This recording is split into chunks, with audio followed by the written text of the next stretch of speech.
Sobre o plano de terra e o plano de alimentação, eu vou tentar explicar para vocês o quão importante essa introdução do crosstalk foi um pouco para dar esse background para entender o quão importante um plano de terra é.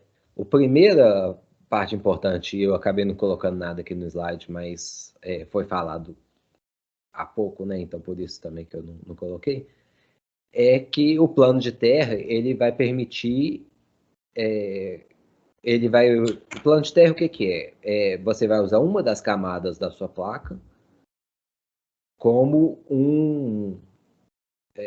com um condutor praticamente inalterado. Então, aquela camada ela vai ser seu plano de terra, a referência do seu circuito, né, o GND, e você não vai colocar mais nada naquela camada. Então, ele vai ser uma área de cobre praticamente sem interrupções e que vai ter só o objetivo de servir de referência e vai ser por onde as correntes de retorno vão circular. E quando a gente tem, né, uma área, se vocês lembrarem, a indutância de um fio é muito maior do que a indutância se você tiver a mesma seção espalhada num plano, né? Então, quando a gente tem um plano de terra, a gente tem não só baixa resistência, mas também a baixa impedância. E essa é a ideia, né? A gente quer que, digamos, só para ilustrar, a gente tem aqui a alimentação, tem um circuito qualquer aqui conectado ao GND e tem um outro circuito, digamos, esse aqui é o circuito 1, esse aqui é o circuito 2, também conectado ao GND. Só que, na verdade, o que a gente quer? Se a gente usar um fio para ligar, né, esse circuito aqui ao terra, a gente vai ter aqui uma impedância associada, né, uma indutância relacionada aqui. A ideia do plano de terra é justamente que a gente minimize essa impedância para aqui corrente circulando. O desenho não ficou tão bom, porque aqui a gente teria também, né, uma impedância. De forma que a corrente que circule aqui pelo circuito 1, ela não cause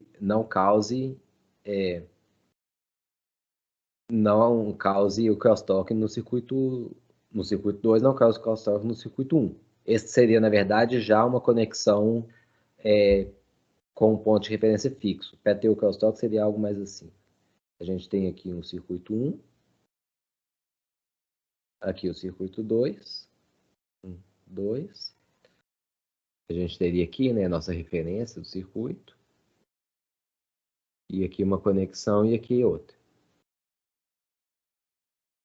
E nessas conexões a gente tem sempre alguma impedância associada, né? Sempre alguma indutância associada. De forma que uma corrente circulando aqui vai causar uma queda de tensão aqui, nessa impedância, que vai fazer com que essa corrente interfira no circuito 1. Então aqui seria sem o plano e aqui com o plano de terra, né? Só para ilustrar. Então, a ideia de ter, né, tanto o plano de terra quanto o plano de alimentação é que essa impedância aqui, essas impedâncias sejam menores possíveis e que um circuito seja independente do outro. Por isso que a gente não recomenda fazer a conexão, a gente tem um terra, né? A gente tenta fazer, em vez de uma conexão em árvore. Então, aqui vai para um circuito, continua, aqui vai para outro, aqui vai para outro, o que seria, digamos, uma conexão em árvore, né? Se você pensar isso aqui no PCB, a gente vai tentar evitar fazer assim, a gente vai querer sempre fazer uma conexão estrela. Então, de um ponto, a gente vai ligar os diversos componentes e circuitos que nós temos. Justamente para evitar esse acoplamento devido a impedâncias comuns.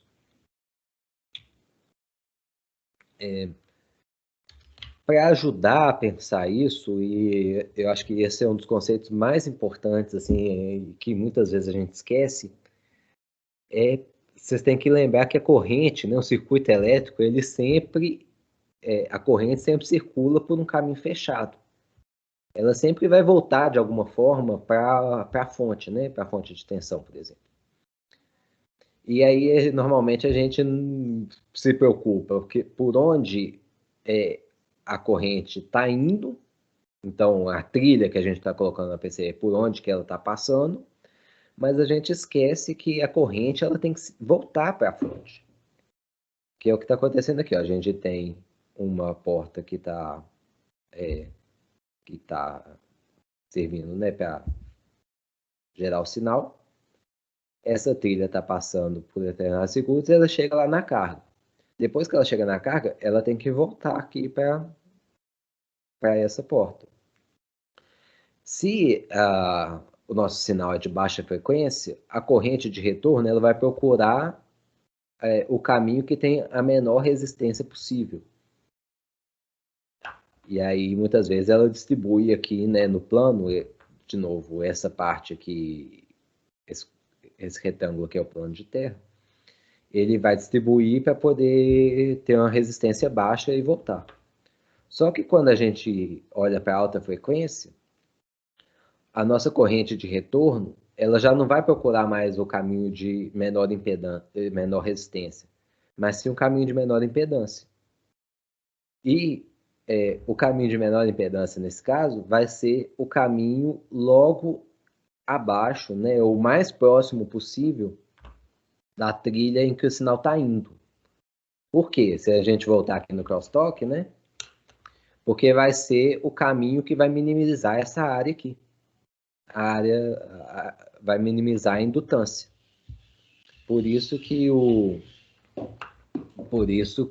a corrente de retorno ela volta sempre abaixo da trilha por onde o sinal está indo. Isso é muito importante. Então, o que acontece? Você tem que passar sua trilha pensando que a corrente de retorno vai passar por baixo dela. Passar por baixo onde? Pelo plano de terra, né? Porque se você não tivesse o plano de terra, você teria, digamos, duas opções. Você pode pegar aqui, ignora que você tem um plano de terra.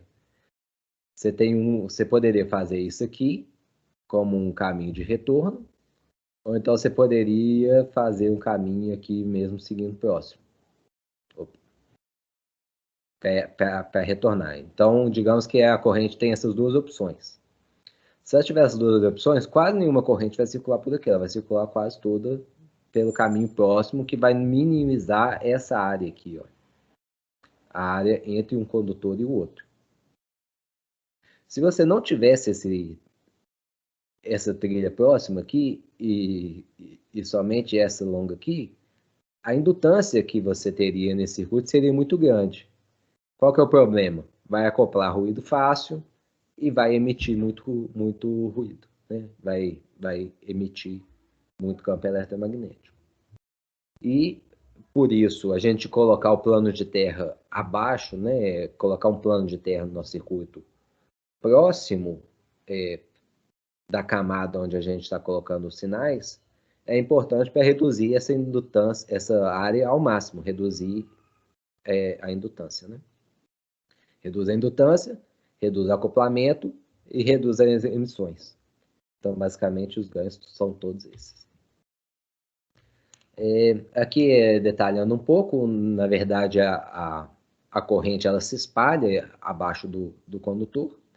Então, aqui seria, digamos, a corrente indo e aqui a corrente voltando.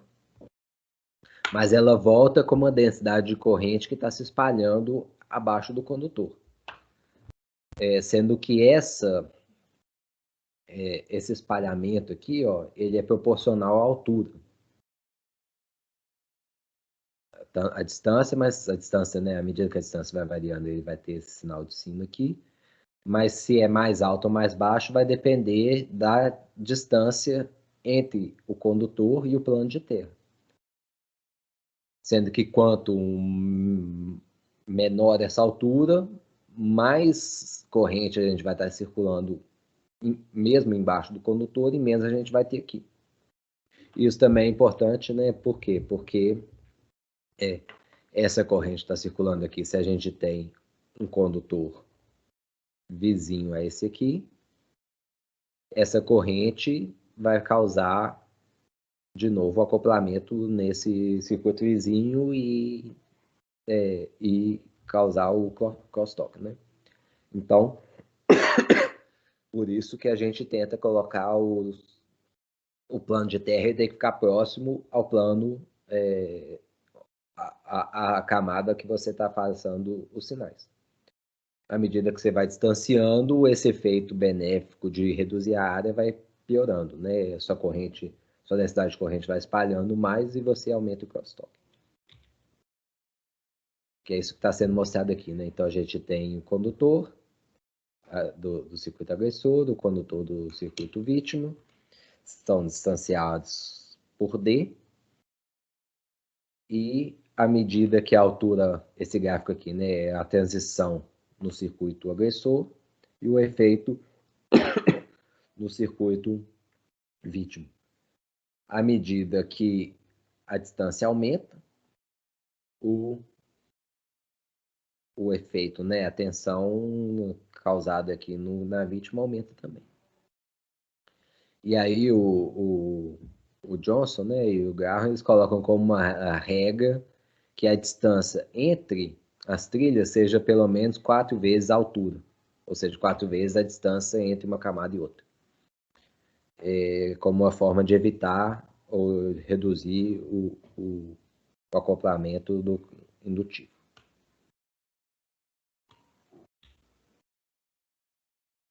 E aí, voltando, né, nessa ideia da corrente de retorno, é importante a gente ver que a corrente de retorno ela vai voltar por baixo aqui, ela vai voltar por baixo, né, da trilha onde o sinal está indo, desde que ela tenha um caminho para voltar, né? Então, se nós temos aqui no nosso plano de terra um buraco causado por qualquer, enfim, porque você pôs lá ou por alguma outra questão, já vou falar sobre isso, a corrente de retorno, na verdade, ela não vai poder circular logo abaixo dessa trilha, porque aqui tem um buraco, ela não tem como pular para cá. O que ela vai fazer? Ela vai dar a volta para conseguir chegar na fonte. Aí nós temos de novo o mesmo problema. A gente tem aqui uma área, né? A gente tem uma área grande no laço. Gera mais ruído, a intensidade de campo eletromagnético é mais alta e acopla mais campo eletromagnético externo, acopla mais fácil nesse circuito. Quais seriam as soluções? Deixa eu apagar para evitar isso.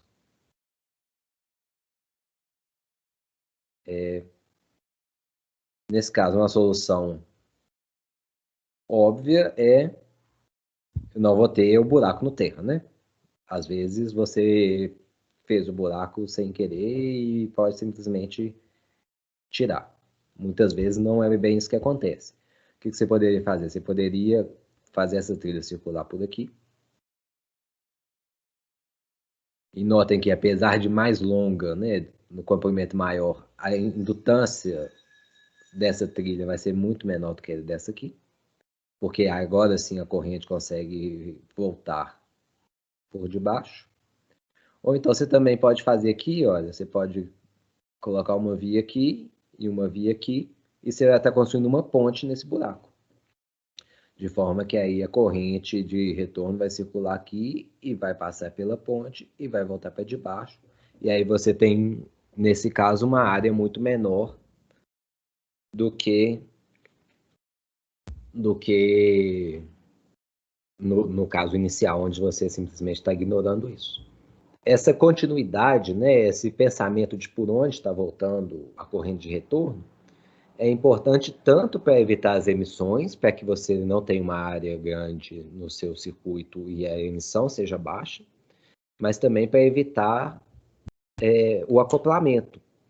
Então você precisa tomar esse cuidado não só para os sinais digitais que têm um tempo de subida rápido. Você também vai tomar o mesmo cuidado nos seus circuitos analógicos. Porque você quer que o seu circuito analógico ele veja uma área pequena para que ele não acople ruído facilmente nele. Tá? Como é que esse buraco no terra aparece? Ele aparece muitas vezes, por exemplo, aqui, olha, no lado direito, ele está mostrando quando a gente tem um conector, então esses vários buracos aqui seriam devidos a um conector PTH, que tem uma certa abertura, né? Devido a esses buracos, a área do cobre vai ter uma certa abertura ao lado deles, não entre, né? Com a circunferência no buraco. E se essas áreas sem cobre forem, o diâmetro for grande o suficiente, um círculo vai tocar no outro e a gente vai ter toda essa área aqui sem cobre. Ou seja, a gente tem um buraco aqui na região, no plano de terra, e a gente acaba tendo esse problema. Se nós conseguirmos diminuir essa área sem cobre ao redor do buraco, aí a gente teria ainda alguma parte condutora para que a corrente de retorno circule por ela. E assim a gente evita o buraco no plano de terra. Mas algumas vezes, o que pode acontecer também? Você tem, digamos, uma trilha vindo aqui, aí você põe uma via para ela ir para o outro plano, né? Para o plano, para o fundo da placa, digamos, para a parte de trás da placa. Aí aqui você tem um outro sinal que você também quer fazer a mesma coisa, tem uma via aqui. Aí aqui tem um outro sinal que tem uma via. Então, muitas vezes essas vias aqui, olha, vão causar no seu plano de terra também um buraco análogo com esse aqui. Então, é importante a gente tomar cuidado com isso. Tá? Eu falei do plano de terra, mas o plano de alimentação, ele teria mais ou menos as mesmas propriedades. Ele precisa ter, né, uma baixa resistência e uma baixa indutância, para a gente evitar o acoplamento devido a impedâncias comuns em dois circuitos diferentes.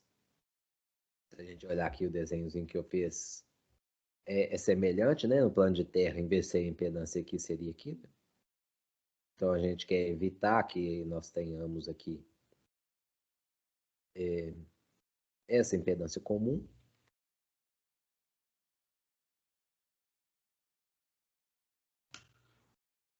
Normalmente, uma recomendação seria usar os planos de terra e o plano de alimentação em pares, né? Ou seja, para todo plano de terra você tem um plano de alimentação. Tem uma vantagem, quando a gente tem um plano em cima do outro, a gente tem duas áreas com condutor separado por um eixo elétrico, ou seja, a gente está construindo um capacitor, né? Então, esse capacitor ajuda a que as altas frequências entre um plano e outro circulem. E né, a gente coloca muitos capacitores de bypass, né, no nosso circuito. A regra é, normalmente, quando você tem um circuito integrado, você coloca um capacitor de 100 nanofarads nas alimentações, para poder, voltando aqui na impedância comum, né, o capacitor, a gente costuma colocar um capacitor aqui, né, justamente para que, se esse circuito aqui demandar uma corrente rápida, o capacitor que vai fornecer essa corrente e não a fonte de alimentação. Então, a gente não quer que a fonte forneça essa corrente rápida, mas esse capacitor. Quando a gente coloca esses capacitores, né, ao longo da placa, devido aos vários circuitos, a gente está criando um curto-circuito na alta frequência entre o plano de alimentação e o plano de terra. Então, por isso,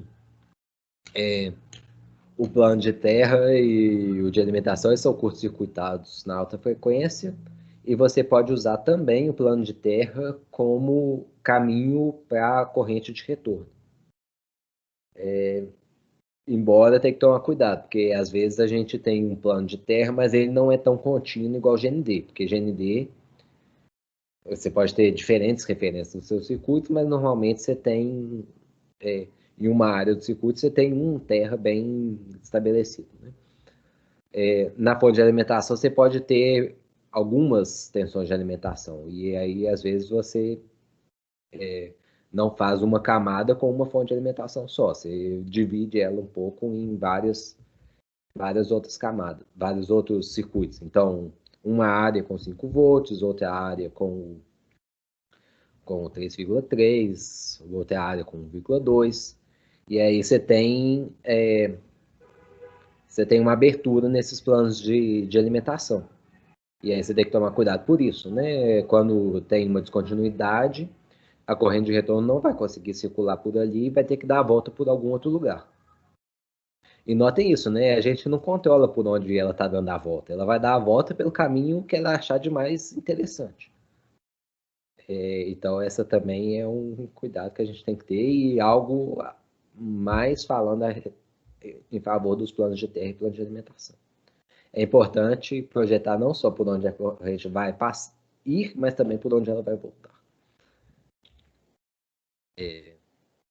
Eu acho que essa, né, seria o principal cuidado para ter, a principal coisa para ficar na cabeça de vocês. A corrente, ela não só vai, ela volta. E a gente tem que, no projeto de uma placa, a gente tem que não só fazer o projeto por onde ela vai, mas por onde ela volta. Porque se você não tomar esse cuidado, ela vai voltar por algum lugar, e esse algum lugar que você não sabe qual é, pode te causar problemas. Tá? Alguma pergunta, gente? Professor, só como curiosidade, queria saber se você sabe de alguma aplicação especial que além do design da placa, aí você tem que tomar cuidado também com o tempo de transição dos clocks, se existe algum CI específico que tem um tempo de transição, né, mais adequado para evitar crosstalk, se existe alguma aplicação desse tipo. Na verdade, você vai ter esses problemas, você sempre tem à medida que você tenha tempos de subida pequenos, né? Tempos de subidas e descidas pequenos. A gente normalmente toma alguns cuidados. Então, por exemplo, você vai colocar um cristal no seu circuito, você tende a limitar a frequência do cristal ou usar um cristal em vez de um oscilador, porque as transições dele são mais suaves.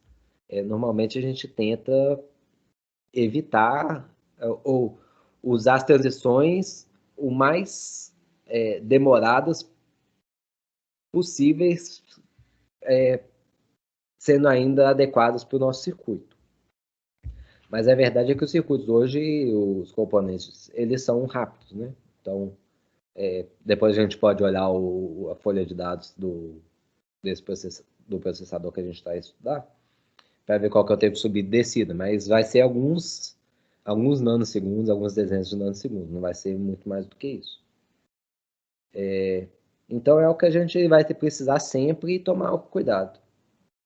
Se você está usando interfaces rápidas, por exemplo, você tem um processador que tem uma interface, uma memória externa usando DDR, e aí você vai ter frequências de centenas de megahertz ou até alguns gigahertz, aí você precisa tomar muito mais cuidado, né? Você começa a ter o problema de o efeito de linha de transmissão, reflexão e tal, que precisa ser levado em conta. Como é que você sabe isso? Normalmente o parâmetro que a gente usa é ver qual que é a frequência máxima que a gente tem, então isso a gente calcula a partir do tempo de subida, de descida, e a distância. Então a partir daquela frequência a gente sabe qual que é o comprimento da onda, e enquanto as nossas distâncias forem maiores, ou digamos, enquanto o comprimento da onda for maior do que por 6 vezes maior do que a distância do nosso condutor entre os circuitos, a gente considera que o componente, que a placa, a gente não precisa considerar o efeito de linha de transmissão, né? A gente pode usar o que eles chamam de lumped circuit, né? Ou seja, circuitos concentrados. Mas se sua frequência, seu comprimento de onda começar a ficar próximo das distâncias que você tem na placa, aí você também precisa tomar cuidado com isso. Bacana. Não sei de novo, não sei de novo se eu respondi, mas, Respondeu sim, bacana demais. mas é muito importante ter em mente que não é a frequência que influencia, mas sim os tempos de subida. São os tempos de subida que vão determinar qual que é a máxima frequência importante no seu sinal. Né? Por isso que eu coloquei aqui, né? Você pensa que não tem alta frequência no seu circuito? Tem. Você não precisa estar com uma memória DDR em 1 GHz ou com uma interface gigabit para ter alta frequência no seu circuito. Claro que quando você tem essa, você precisa tomar mais cuidados, mas quando você tem partes digitais com transições rápidas, você vai precisar tomar cuidado.